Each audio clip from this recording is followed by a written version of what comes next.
thank you very much. It's been a pretty wild time, but it's going very well. Sit down, please. And tremendous progress has been made, as you're probably seeing just by watching. We're doing something. I built the military and rebuilt it and made it really strong in my first administration, along with a lot of other things we did. We had a great first term. And now we're using it. Unfortunately, we have to. But you're seeing how great it is. There's no military like it on earth, not even close. And we're doing very well in Iran. You see the result. And it's been amazing. We've knocked out 42 Navy ships, some of them very large, in 3 days. That was the end of the Navy. We knocked out their Air Force. We knocked out their communications, and all telecommunications is gone. I don't know how they communicate, but I guess they will figure something out. It's not working out too well. And they're bad people. They're just bad people. When you look at October 7th and beyond October 7th, look at all the killing that they've done over the years, for 47 years. And this had to be done. They were very close to a nuclear weapon. They would have had one if we didn't do our B-2 hit, Midnight Hammer. They would have had it 8 months ago. They would have had a nuclear weapon, and, you know, they're crazy, and they would have used it. So we did the world a favor. And they said, well, how are you doing on a scale of 0 to 10? How are you doing with the attack? And I said, about a 15, I would say, with 10 being the best. But it's something that had to be done, and we're doing it well. And I want to thank everybody involved. I'll be going right after this. I'll be leaving for Dover, very sad situation, to greet the families of the heroes coming home from Iran, coming home in a different manner than they thought they'd be coming home. But they're great heroes in our country, and we're going to keep it that way. There's always, when it comes to war, there's always that. But we're going to keep it to a minimum, I think, Pete, and going to be something, a service that we're really providing, not for the Middle East, but for the world. These were sick people, very sick people.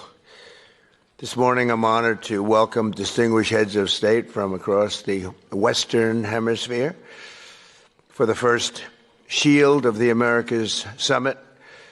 And it's something very, very special. Marco's been working on it very hard, so have a lot of other people, because it's a very important place for us.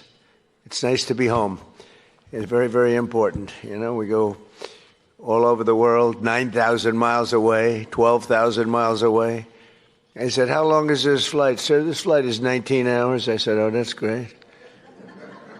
I said, now I have flights that last for 2 hours. I like that better. Much better. But on this historic day, we come together to announce a brand new military coalition to eradicate the criminal cartels plaguing our region. And you have a lot of it. One of the things when we were talking backstage, you were telling me the crime, the cartels, and we're knocking the hell out of them where we can. We're going to go heavier. You saw what we were doing with the boats coming in. The boats, there's not a lot of people coming in by boats anymore. We knocked down drugs coming in by sea. Drugs coming in through water is down 96%.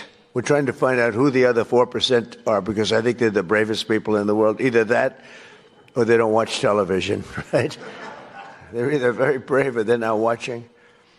But we're calling this military partnership the America's Counter Cartel Coalition. And that's what you need. You have cartels. They seem to grow in this region unbelievably rapidly. It has to do with drugs, largely. Earlier this week here in Miami, Secretary of War Pete Hegseth, who's right here. Pete, you are fantastic, doing a great job. We're proud of you. And representatives of 17 different nations formally entered this new alliance.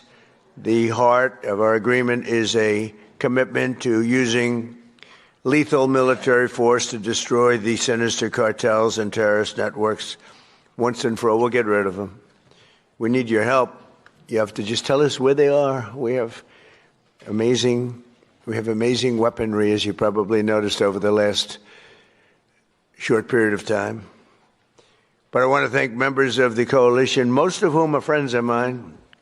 Few of them I just met, but most of whom are friends, many of whom I endorsed. And they took that endorsement and they went on to win big. I haven't had a bad endorsement yet, right? Yeah. He says, yes. He was happy. He was a couple of points down and went up like a rocket ship, right, in Argentina. But the president of Argentina is here, Javier Milei. Thank you very much. Thank you very much for being here. President of El Salvador, another friend, Nayib Bukele. You know, he is a man who we've gotten very close to. I saw him as a young man my first time. You were young and handsome. Now you're older and handsome. You're older and handsome. But he runs a good operation. That's all I care about, right? When I first saw him, I said, he's too young. And then I saw the job he did. I said, well, I guess he's not too young, because I was young and did well. But you've been a great president, and we appreciate the relationship very much. President of Paraguay, Santiago Peña, thank you very much. Thank you very much. President of Ecuador, Danielle Noboa. Danielle, thank you. Thank you, Danielle. President of Panama, I love that canal. Jose, I think he made the greatest deal in history. He bought it for $1. One of our brilliant presidents. I can't sleep over that deal. They gave it to him for $1. Jose Raul Molino, whereas, you know, you made one of the greatest real estate deals in history. Jimmy Carter, one of our great presidents. President of Honduras, Tito Esfora. Thank you, Tito. Thank you very much. Great to see you the other day. President of Guyana, Irfan Ali. Thank you. President of Bolivia, Rodrigo Paz. Thank you very much. Great people. Prime Minister of Trinidad and Tobago. And I have to be very careful with this because, you know, your first name is very similar to a first name that we have, but fortunately it's pronounced different. It's Kamala, as opposed to Kamala. I like Kamala better in many ways. And I just want to say thank you very much, but I had to be careful with that first name. I didn't want to get it mixed up because it would ruin your reputation completely. Right? I said, is this the same pronunciation? No, sir, it's a little different. It's Cam, right? Cam, as opposed to Cam. Well, we don't like Cam. President of Costa Rica, Rodrigo Chavez, as well as the President-elect of Costa Rica, Laura Fernandez Delgado. So thank you very much. Thank you very much. And the President of the Dominican Republic, Luis Abinader. And so many of my friends are in the Dominican, including the Sugar King, right? He is indeed the Sugar King. He got a lot of sugar. I don't know if that's good or bad, but he's got a lot of it, right? But we're grateful to be joined as well by the President-elect of Chile, Jose Cast. Congratulations. It's an endorsement. Gave you a little endorsement. I love when I give endorsements and people win. But you know what? They don't lose. You know, I don't know. I guess it would be illegal. Could you imagine if I could say they spend millions and millions and millions of dollars on a campaign? They're losing, and they beg me for an endorsement. I give them an endorsement. They win by 30 points, and I get nothing. If I could sell that, is there a way? Do we have any of our legal people here? Marco's close enough. Is there a way I could get paid for that, Marco? I'd make a lot. They spend millions of dollars. And I give it for nothing. I could, even if I put it into the Treasury of the United States, it would be pretty good, right, Marco? But Marco's saying this is not a good idea.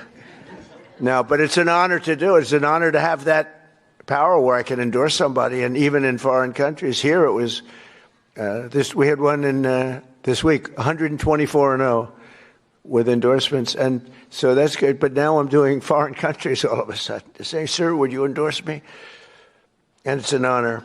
If I like you, I only do it if I think you're good. You know, if I think you're not good, I've turned down many more than I've accepted, believe me. I want to thank Secretary of State Marco Rubio for his leadership in organizing this really important summit. He's fantastic. He's a fantastic Secretary of State.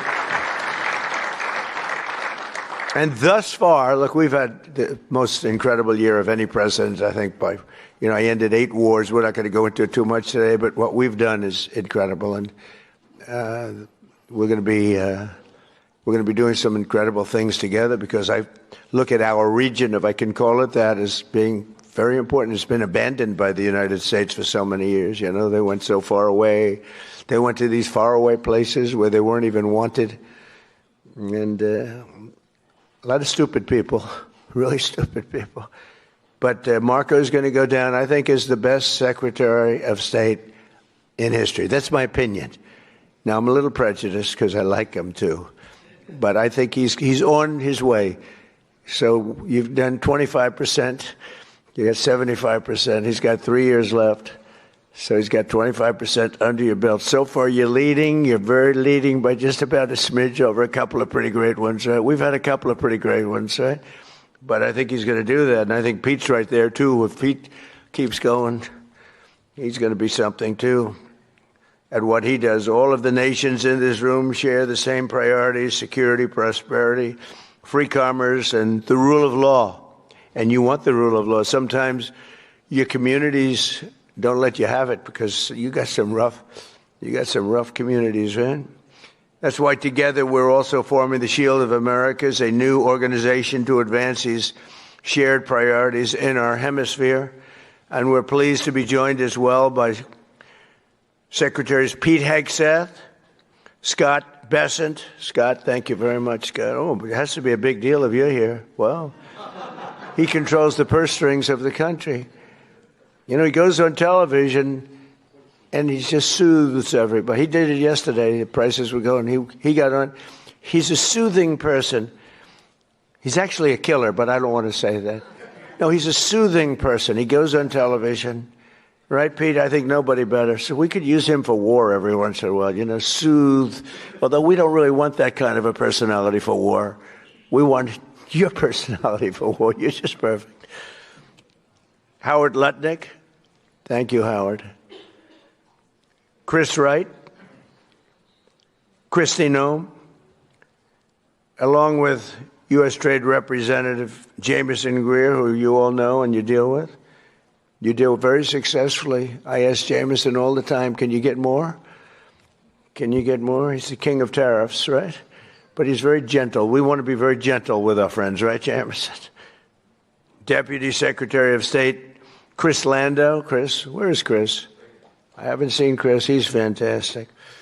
He was an incredible student. He went to the best schools, and he was number one in his class at all times.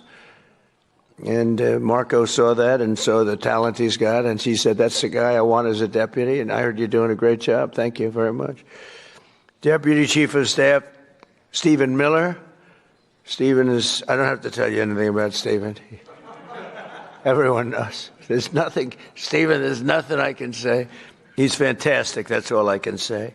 And Senator Bernie Moreno, who's a credible friend of mine, and he ran a great race. He was not given much of a chance. He was running against a person who was there for a long time and was sort of considered a shoo-in, right, Bernie? And we knocked him out. He's trying to make a comeback, but we took him out.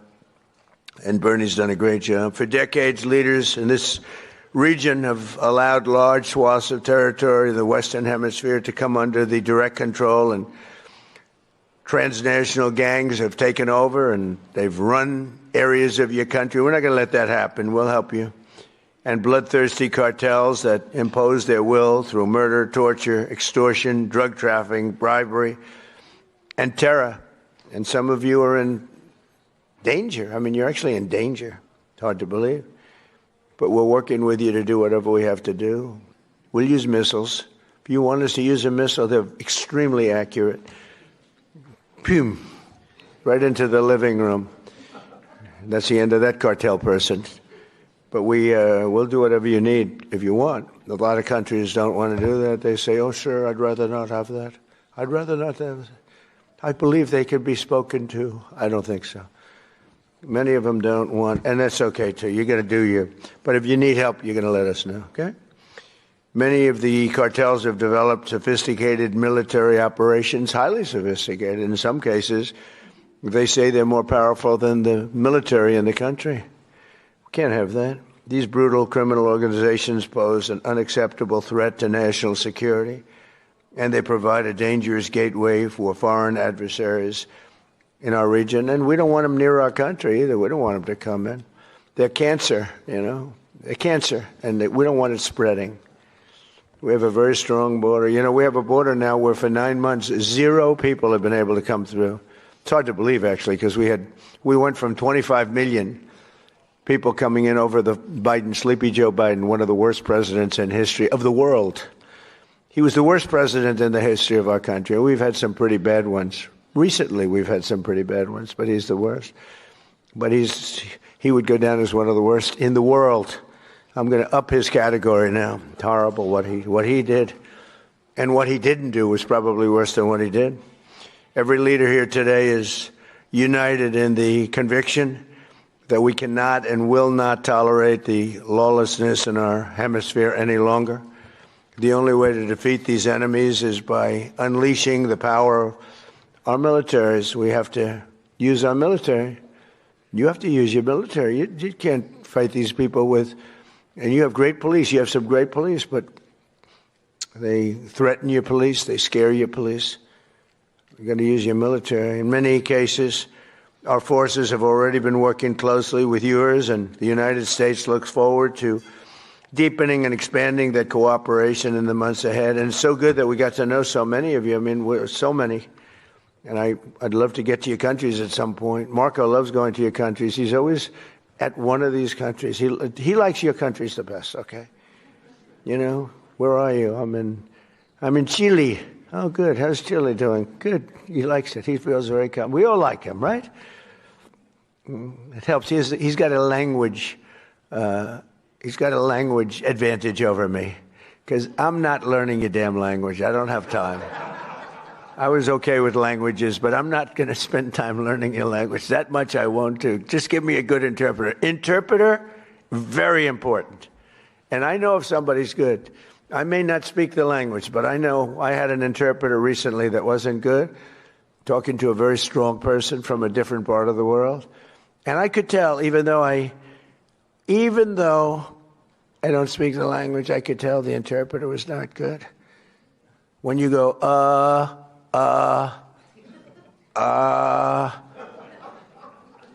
when I give a long, flowing, beautiful sentence, and in this case it was a woman, and she gave it in about 1/4 the time, I said, well, their language may be efficient, but it's not that efficient.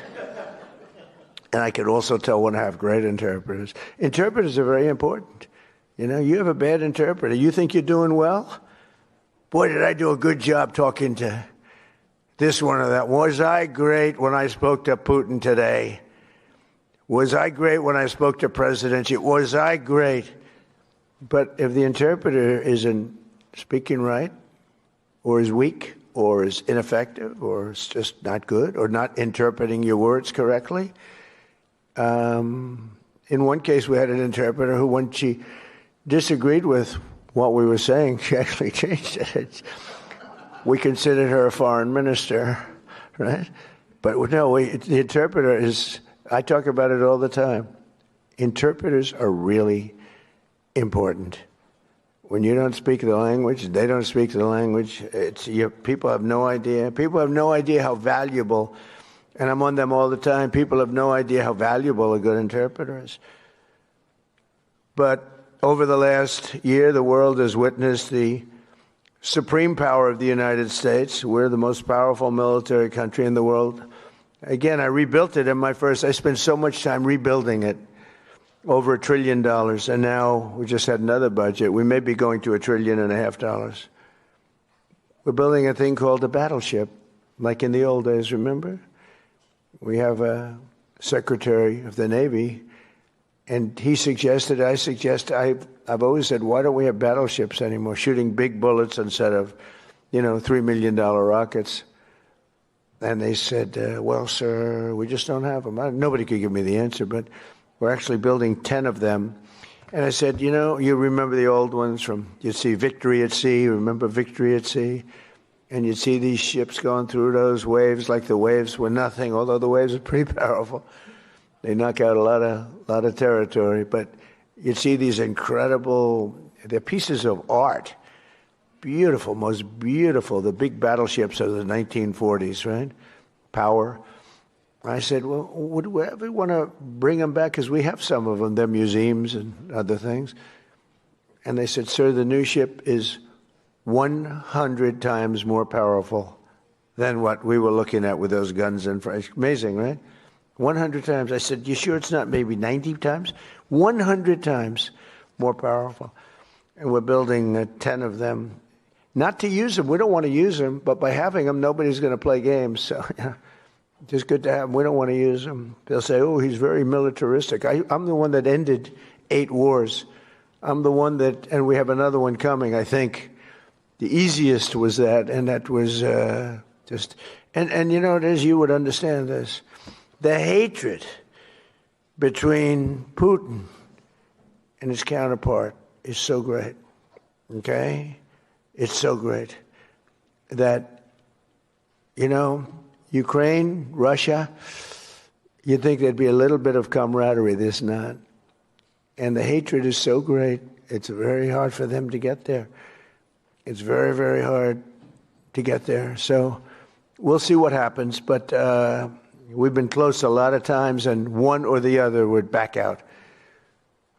But we're losing, they're losing. It doesn't really affect us very much because we've got an ocean separating. I'm doing it as a favor to Europe, and I'm doing it as a favor to life because they're losing 25,000 souls. Think of that every month. 25,000. Last month, 31,000, both sides, 31,000 people died, mostly soldiers. So I have an ability to get those things done, bring people together, and I did great with so many. India, Pakistan, that was going to be a disaster. I was raging for a number of days. I did that through trade. I used tariffs and trade, and it was amazing. But we did amazing. One was 32 years, one was 34, and one was 37 years, and we got it done very quickly. And we'll get this one done too. But the hatred is hatred's an amazing thing. People do bad things, and people don't get things done when the hatred is too great. That's a lot of it. Just as we formed a coalition to eradicate ISIS in the Middle East, we must now do the same thing to eradicate the cartels at home. So we did eradicate ISIS. Now, during the 4 years, we had a rigged election. You probably read about it, probably heard something. So it gave me 4 years to contemplate and to stage my comeback. I staged big comeback. They say it was a comeback. I didn't think it was a comeback because I had the people on my side. So I didn't view it as a comeback. But they did everything possible during that 4 years. They're crooked politicians, dirty cops. They're dirty cops. They did everything possible to make it impossible for me to win. And I won in a landslide. But during that period of time, I learned a lot. And I learned how you people, and I saw it so badly, how you're suffering with what's happening with the crime in the region. And I said, if we ever come back, we're going to eradicate that crime. And I'm going to work with you. And if you want, we're going to do it. We can do it pretty easily. As part of our commitment to countering the cartel presence in our region, we must recognize the epicenter of cartel violence is Mexico. The Mexican cartels are fueling and orchestrating much of the bloodshed and chaos in this hemisphere, and the United States government will do whatever is necessary to defend our national security and to protect the safety of the American people. No, look, it's coming through Mexico. And I like the president very much.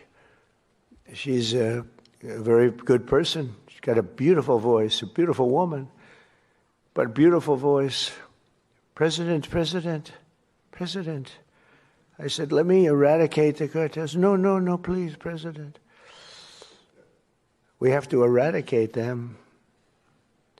We have to knock the hell out of them because they're getting worse. They're taking over that country. The cartels are running Mexico.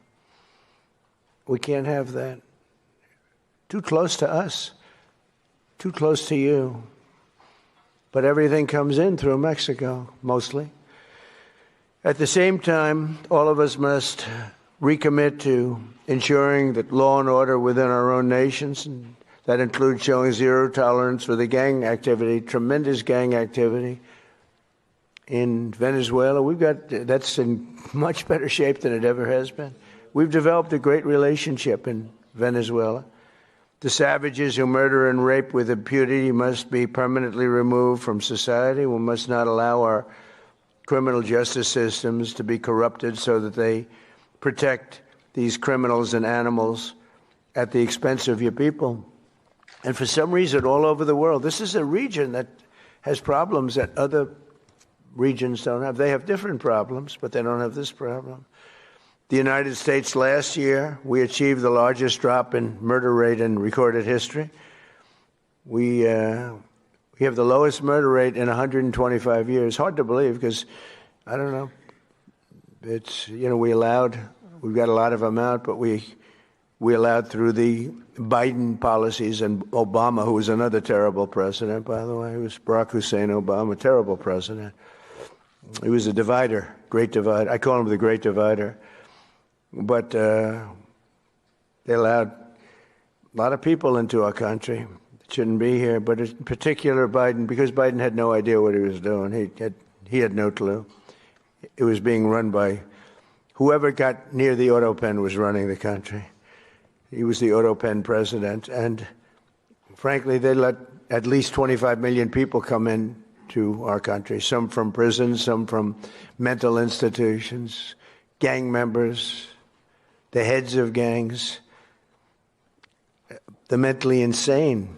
I'll tell you, people came in from mental institutions and insane asylums, and we took them. We had an open border policy. It's a policy divided and devised by idiots, but they poured into our country. So we went from the worst border in history to by far the best border. We have the best, strongest border that we've ever had.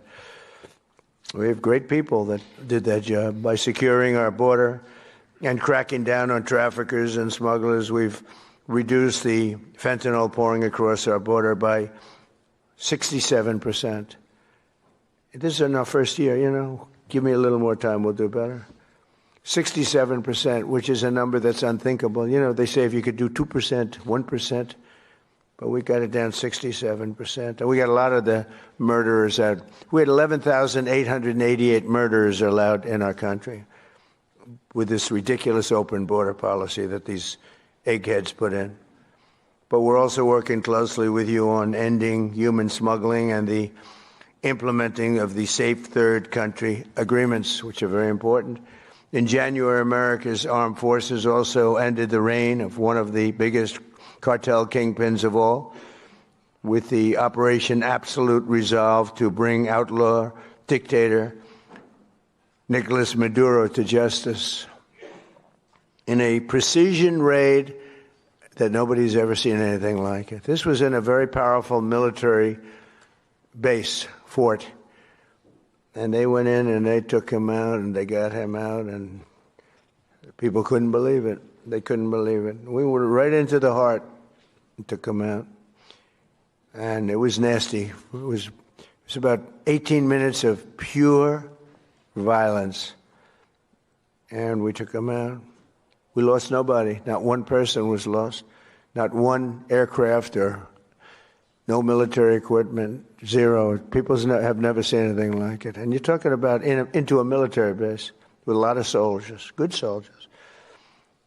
Since that operation, we've been working closely with the new president of Venezuela, Delcy Rodriguez, who's doing a great job working with us. I mean, she's doing a great job because she's working with us. If she wasn't working with us, I would not say she's doing a great job. In fact, If she wasn't working with us, I'd say she's doing a very poor job. Unacceptable. No, but she's doing a great job, Marco, right? And gets along great with Marco. And we're taking out tremendous amounts of oil. They're making more money now than they've ever made. Ever made. We have the big oil companies in. They are making more money. We're getting some. They're getting a lot. They're making more money now than they've ever made in the history of their country. Can you imagine? And it's being spent properly, and they're watching it closely. And I'm pleased to say that this week we have formally recognized the Venezuelan government. We've actually legally recognized them. We have also just reached a historic gold deal. It's called the gold deal with Venezuela to allow our two countries to work together to facilitate the sale of Venezuelan gold and other minerals. They have great amounts of gold. They have good land. I tell you, it's very good land. But they weren't able to take advantage. The system didn't allow them to take advantage of the value of their land. As we achieve a historic transformation in Venezuela, we're also looking forward to the great change that will soon be coming to Cuba. Cuba's at the end of the line. They're very much at the end of the line. They have no money. They have no oil. They have a bad philosophy. They have a bad regime that's been bad for a long time. And they used to get the money from Venezuela. They get the oil from Venezuela. But they don't have any money from Venezuela. They don't have any oil. They don't have anything from... People can't even... They land in Cuba. They can't get gasoline to fly out. They have to leave their planes behind. And they want to negotiate, and they are negotiating with Marco and myself and some others. And I would think a deal would be made very easily with Cuba. But for 50 years I've been hearing, as a little boy, I'd be hearing about Cuba. Cuba's a disaster. But I've been hearing so much about Cuba. But Cuba's in its last moments of life, as it was. It'll have a great new life, but it's in its last moments of life the way it is. And but our focus right now is on Iran, and we'll do that.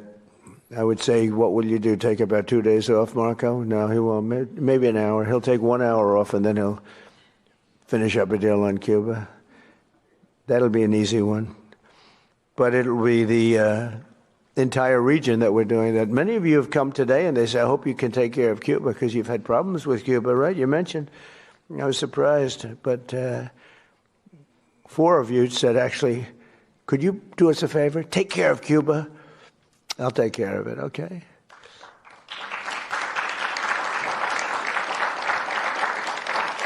So, and as these situations in Venezuela and Cuba should make clear under our new doctrine, and it is a doctrine, we will not allow hostile foreign influence to gain a foothold in this hemisphere. That includes the Panama Canal, which we talked about. We're not going to allow it. And together we'll protect our sovereignty, our security, and our cherished freedom and independence. And just in finishing up, the nations gathered here today are filled with unlimited potential. You have tremendous potential. It's a great part of the world. But to fulfill that tremendous potential, we must smash the grip of the cartels and criminal gangs and horrible organizations run by, in some cases, absolute animals, and truly liberate our people. And some people are afraid to do it because they've gotten such a foothold. But I think you can get out of that, and we'll work with you if you need. With the courage and resolve of the leaders in this room, great leaders will make our nation safer, stronger, richer, and more successful than ever before. So I want to thank you all very much for coming. I look forward to the incredible progress that's soon to come. You're going to see some incredible things. And now I'd like to ask Secretary Rubio and Secretary Hegseth to say a few words, and then I'll sign a proclamation formally launching the America's Counter Cartel Coalition, which is what it is. It's a counter cartel coalition. And thank you all for being here very much. Appreciate it. Thank you.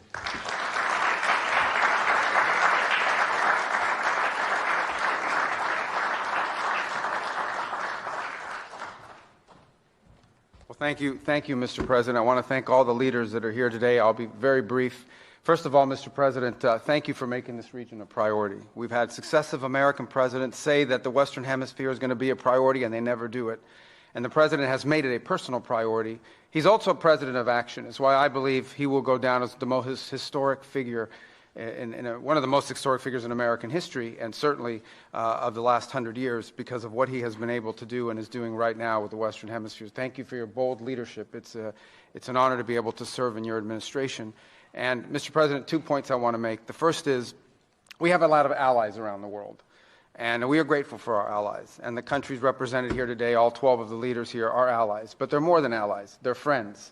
At a time when we have learned that oftentimes an ally, when you need them, maybe may not be there for you, these are countries that have been there for us, and these are leaders that are not just allies, they are friends. And they are always willing to work and cooperate with the United States, and we're grateful to them.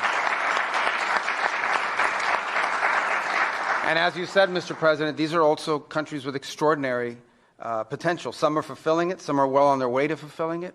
And this is important. We want to be a partner with you in that. We want the world to see that when you are a friend and an ally of the United States, it is a good thing. It's reciprocated. It comes back the other way as well. And so the fact the President is here today and making this a priority is so critical. If I may, because some of these cameras cover in Spanish. You all right about it? Oh, good. Please. We don't need an interpreter for this one. Quiero darle las gracias. I think I'm a good interpreter. You'll find out in a second. But las gracias a los países que están aquí hoy. Estos países, primero, el presidente ha hecho esta región una prioridad en su administración. Hay muchos presidentes que han dicho que lo van a hacer, pero él lo ha hecho. Y se lo agradecemos. Y muy agradecido a los 12 países que están aquí hoy. Estos son países que no solamente son aliados, son amigos. Son países que siempre responden cuando hay una necesidad y trabajan en conjunto con nosotros, y queda mucho por hacer. Estos son países que tienen una gran población, mucho potencial, y queremos ser sus socios en desarrollar a sus países, sus economías y su seguridad. Y le doy las gracias de verdad por estar aquí en el día de hoy con nosotros. Que Dios bendiga a todos esos países, a los Estados Unidos, y gracias como siempre por la cooperación. Seguiremos trabajando en conjunto y vamos a hacer cosas muy buenas, muy importantes para esta región, que van a hacer que en las generaciones futuras nos van a agradecer la labor que estamos haciendo en el momento de hoy. Thank you very much. Thank you. Is he better in Spanish or in English? I think he's better in Spanish. I mean, it's great. Pete, please. Thank you, sir. Mr. President, I only speak American. That's well, Mr. President, it's an honor to be here and to establish in this hemisphere peace through strength. For far too long, our country's gaze was only on borders in far-flung places. Not our own border, not our own hemisphere, not the Western Hemisphere. President Trump has established the Trump corollary of the Monroe Doctrine, the Monroe Doctrine. And the War Department is implementing it as fast as we can. In fact, 2 days ago, Mr. President, we launched 18 countries were signatories to the America's Counter Cartel Coalition, ACCC, which is not just an organization that's going to hold conferences and release white papers. That's not what we exist to do. It's an action coalition of like-minded countries who are going to bring their capabilities to bear with American leadership at the forefront to ensure we attack and get after this cartel challenge, which for far too long we have accepted as some new normal in our own countries. President Trump and the American people rejected that in our own. We don't have to live with communities flooded with drugs or violence or cartels and gangs. We can seal our border, and we have to for our citizens. We share a hemisphere and geography. We share cultures, Western Christian civilization. We share these things together. We have to have the courage to defend it. And we have a commander-in-chief in our country who's set that compass heading. And at the War Department, we look forward to working with all of your countries and more that are not here to say, with our shared assets and our intelligence and our capabilities, with American leadership, we will go on offense against the cartels. They will know that we're just around the corner. Whether it's drug boats or on land, the America's Counter Cartel Coalition, the ACCC, will be a force for good, for peace through strength in this hemisphere. We look forward to working with your great countries. Thank you very much. Thank you, Mr. President.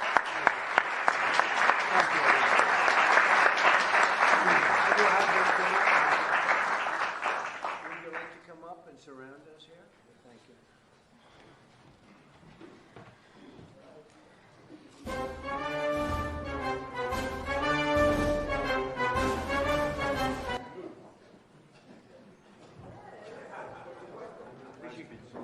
music going.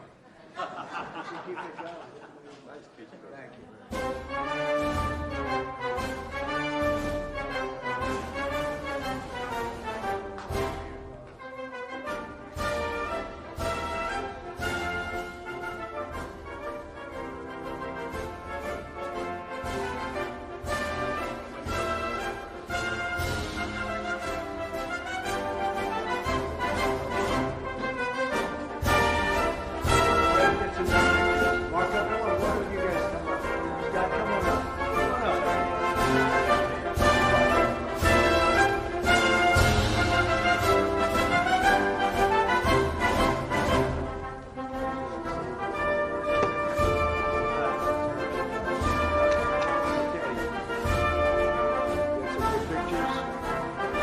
deal, actually.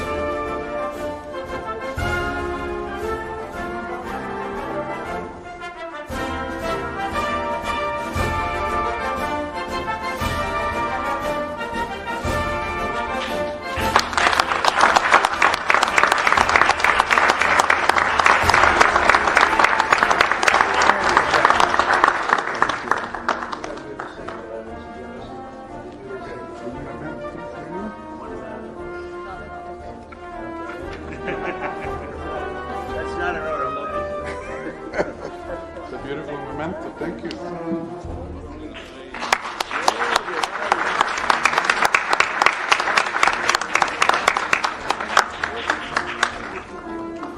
Thank you very much, everybody. Thank you.